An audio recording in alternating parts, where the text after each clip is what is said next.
Welcome back, fam. If you're here, then you know that this is Blunt Review, and you know that I am Hawaiian Steve. We're gonna get back into it. We got another remake, or actually not really a remake. This is more or less a direct sequel because we get the characters from the original involved, um, and they continue their stories. So that was pretty dope. Honestly, probably why I gave it a more favorable rating was for the OGs. But let's get into it. I'm going to talk about Exorcist Believer. Exorcist Believer. Let's get into it.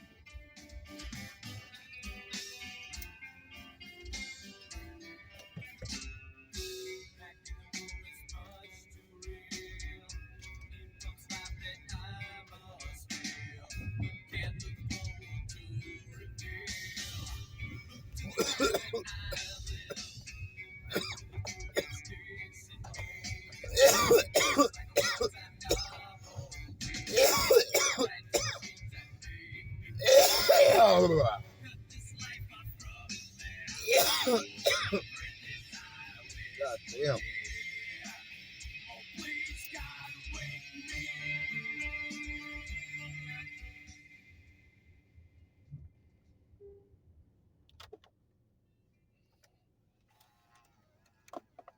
So, this year, 2023, from the team that brought you the remake of the Halloween franchise, I'm talking Danny McBride and David Gordon Green. We get The Exorcist Believer.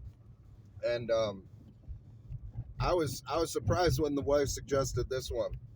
She usually don't like we like our scary movies, but she usually don't like the possessions. She feels that it opens us up for unnecessary energies, we'll say.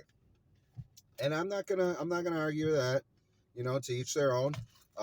If she feels like it brings us to a scary place when we watch those certain movies, then I'll watch them on my own. This is the reason why we aren't allowed to watch Sinister in the house or anything involving a Ouija board. Anyways, I digress. So we get in tune, and I gotta say, it opens up with that dog fight, and I'm pretty sure the original had an opening of a dog fight too. I almost forgot I was watching Exorcist for the first act. Um, it's a slow burn. It's not bad and it's not boring. They're setting up the characters, and it does make you care about them more. But I honestly forgot what I was watching for a minute. That's what kind of slow burn we got going on. But like I said, I appreciate it. I appreciate them taking time to let us get to know these characters. We didn't really get too involved into the other families dynamic, which I think they could have done. They could have done maybe equal parts, but this one focuses on a young father and daughter. They're black. The mother has died in an earthquake in Haiti um, while she was pregnant, and the baby survived. So now it's just dad and daughter trying to make it through life. And of course, dad, I feel this super protective dad, right? Um, so, of course, the one time he lets his daughter go out and do her thing with her friends, supposed to be going and studying, um, her and her friend, her other friend, she's white. She comes from a very just a church going family. Strike me as very like conservative and whatnot. And they together they go into the woods. Not sure if they had a Ouija board or not, but they try and contact the girl's mother. She wants to talk to her mom. She's never met her. I feel that. So they go into the woods, and what they feel they're gone for a few hours turns out to be 3 days. 3 days these families this dad and this other family, these other parents are looking for their children who have gone missing. They went into the woods 3 days, and nobody's seen them. So they're freaking out. 3 days later, they're found in a barn, scared shitless, and barefoot and all cut up, and it just you have no idea. And that was, I guess, like that was the part I really felt. That's what they did a good job of. I mean, at least for any parent. Um, the first act of this movie, where they're setting up characters, also really sets you up to become emotionally invested. Any parent knows that fear. I mean, if whether you lost your kid, whether they wandered away in Walmart or at the mall for 20 minutes, or if they left to go and get the mail down the road and they were gone for 2 hours. Grace and Bella, I'm looking at you. Um, no matter what it is, you at one point or another as a parent, you have felt that fear of your child missing. And there's no fear like it. I'll tell you that right now. So that's what it sets up for us. And finally, when they find these girls, by then we are very emotionally invested in these families. We feel for these characters, this father, this mother and father from the other girl, and they find these girls, and you can tell something's a little off. Something's not quite right here, right? The girls are just acting super weird, just not themselves, and that's what's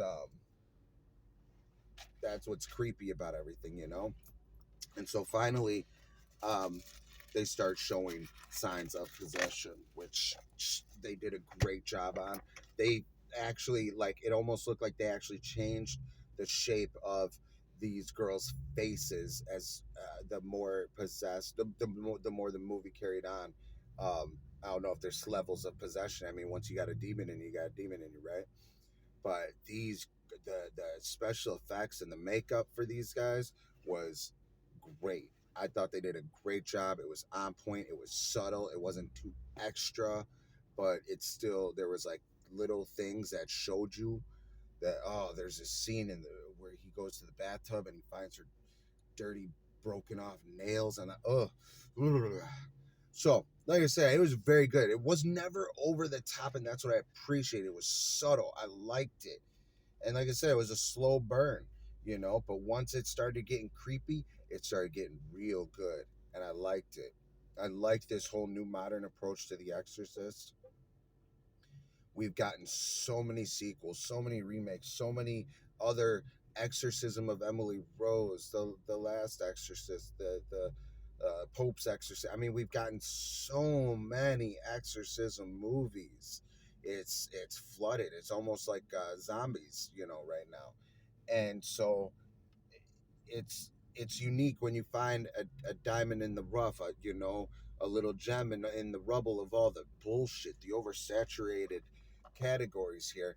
And this one, I think, shines through all the rubble. I think this one did a good job adapting it for new times, giving us a fresh look at it. And it also kind of like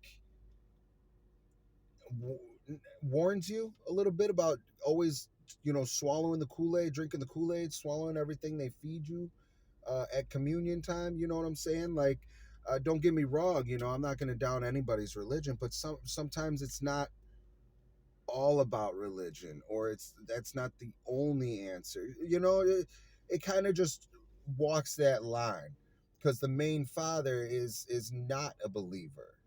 He's not. He does not believe in God. He does not believe in possessions at first. At first. And I thought that was cool. I liked the riding the line. And then, like I said, we get some OG characters from the original. I'm talking Ellen Burstyn and spoiler alert, at the very end, Linda Blair. Reagan comes back to her mom, but we get Ellen Burstyn, and when we got I was elated. I love that woman. She is so bomb. If you guys, if you watch TV, I know this isn't, you know, TV review, but if you watch Law and Order SVU, and you love Stabler, you better check out the other one, Law and Order Organized Crime, where he's the main character and his mother comes and lives with him, and she's a good chunk of the show.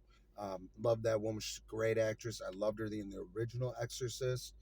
And I thought it was really dope that she came back in her whole character, almost as a as just a very avid, educated, um, in I don't even know what to, because she wrote a book in the movie. She wrote a book on exorcism. She studied this. She is a student of all of this. However, she's not in any kind of um, ministry. She's not ordained as anything, but she knows just as much as anybody else. And I thought that was cool to bring her in as like a specialist. And they brought her in, and man, when she faces off with that demon, you are on the edge of your seat, and I love that part. Um, Again, spoiler alert. Unfortunately, the girl grabs the crucifix, this little metal skinny just cross, and stabs her fucking eyes out. Oh my god, when that shit happened, I was like, whoa, whoa, did not see that coming. Crazy, crazy, and again, crazy special effects. Shit looks so fucking real, so real. I thought that was cool. Crazy. I came out of left field for sure. Um, but I guess the one thing I might say something about is during the exorcism, they kind of come together with a bunch of different religions, and they kind of do like this multi faith exorcism. And I don't know. I don't know if it felt forced. I just don't know how I feel about it yet. I don't know if I'm just stuck on like they should have just stuck with like the straight up Catholic exorcism. But that was the whole point of Ellen Burstyn. She came, she studied all these religions and faiths and different spiritual customs around the world, and they all have some relation to an exorcism of sorts or a possession. And so I guess that's why they brought it. I don't know, I guess that was all right. But a lot of OG references, and I love all the special effects on these two girls. And these two girls, man, these two little girls really did it. I thought they did a phenomenal job. You never know what you're going to get with a child actor, and these two girls killed it. Fucking killed it. I loved it. I thought they did a great job. Um, Definitely. So, um, and then we get, of course, toward the end, both girls are possessed, and they're trying to do this dual exorcism, and they got them like tied to these chairs back to back. And then the demon comes through and says, you got to choose one of us. Who's going to live? Who's going to die? Choose one. Parents are like, nope, not going to choose, not going to choose, because that's what the devil wants, right? And then finally, the priest, who was not authorized to do the exorcism, he said, I'm sorry, church said no, and he was going to bounce, came back, and you think everything's going to be up. You think this is going to happen. He's going to expel these demons. They're not going to have to make a choice. They're going to save both these girls. And a massive spoiler alerts, people. Anyways, he's giving them the exorcism, and then one of the most famous scenes from the OG has got to be her head turning around, right? Right? She makes this fucking priest's neck turn around and snap and crackle and pop, and you see all fucking vertebrae popping out his neck, and bam, he's dead. That I also did not see coming. I thought that was crazy. Crazy good, though. Crazy good. And then at that point, the father of not our main character, but the other girl, he fails, and he chooses to save his daughter, and in doing so, his selfishness actually damned her. The demon was, obviously lying to them. He did let one live and one die, but he killed the one that got chosen. Can't trust a demon, son. That's how it is. But overall, I thought the movie was great. I liked it, and definitely solid 4 blunts. Solid four blunts. This was a good watch. This was a good creepy watch. I was invested. I was in, I was eyes were glued to the TV. I thought it was a great watch. Um, so if you love these possession movies, check this one out for sure. This one was good. This one was good. Four blunts for me, Hawaiian Steve, on The Exorcist Believer. If you haven't yet, go check it out. It's on the cock right now, Peacock, playing on the cock. So go check that out. I thought it was a great one. I think you will too. And until next time, I know we got a lot of stuff coming out, so I'm trying to keep up with everything, y'all. Trying to give you guys my updated takes on all this shit. So just bear with me. I got Killer Mike's new album coming. I got Andre Three Stacks album coming. Yes, it's a flute album, and I'm gonna talk about it. We're gonna get into it. FYI, I love it. Spoiler alert, I love it. But we're gonna get into it. We're gonna get into it with all that shit. So until next time, get lit with a gift hit of that real shit.